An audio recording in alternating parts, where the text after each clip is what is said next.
киш жарык сиздерге фигураны Ғаламтордан қалай жүктеп, оны фотошопқа қалай салу жолдарын көрсетемін, және одан бөлек фигураны жасау жолдарын да көрсетеміз.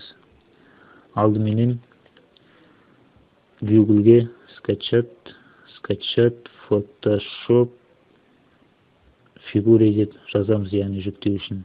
Бұл сілтемелер сіздерден регистрация код сұрап қалған жағдайда білсеңіздер, олай арқылы да жүктеулеріңізге болады. Оны өздеріңіз білесіздер, бірақ бізге қазір регистрациясыз жүктейтін сілтеме керек. Яғни регистрациясыз жүктейтін сілтеме қажет. Мінекей, сіздердің назарларыңызға фигуралардың түрлері шықты. Яғни оның қазір біреуін жүктейміз. Яғни кнопки деген мына бір түрін жүктейік.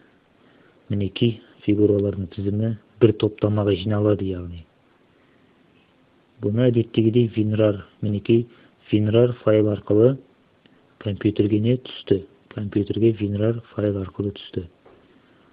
Бұны ашып, ішінен жеке өзін бөлек шығарып аламыз. Яғни жалпы әрбір нәрсе негізі WinRAR файл арқылы түседі ғой. Оның свойствосын қарап алуларыңызға болады. Бұл маңызды емес, бірақ та. Содан кейін Photoshop'тан арнайы жұмыс тақтасын ашамыз. Яғни 2000 еткен дұрыс.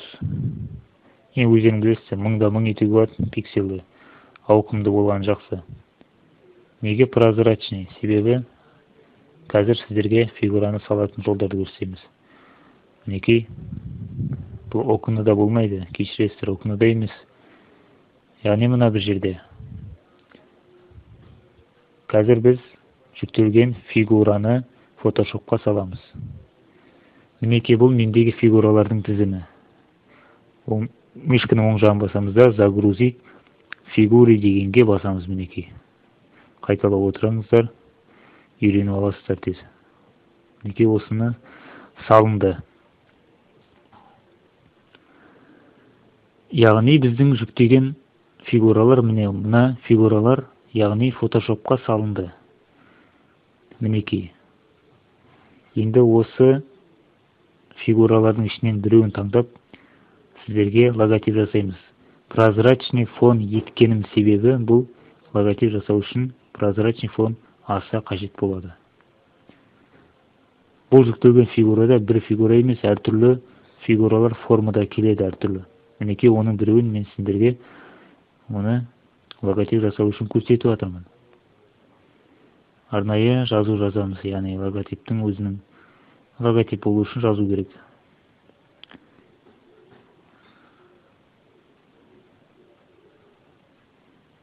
Яғни осындай логотипті жасағанда жазуды да, фигураларды да, сондай бір объектілерді қолданамыз.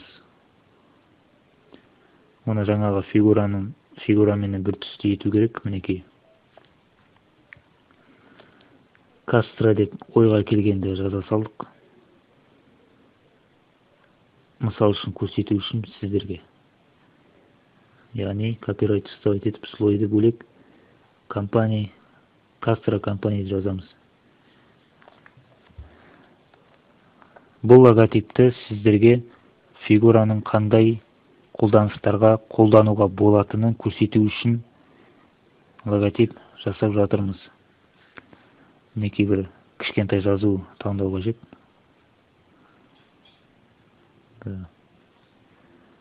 Бұл бармайды. Бұл не? Бұл бармайды.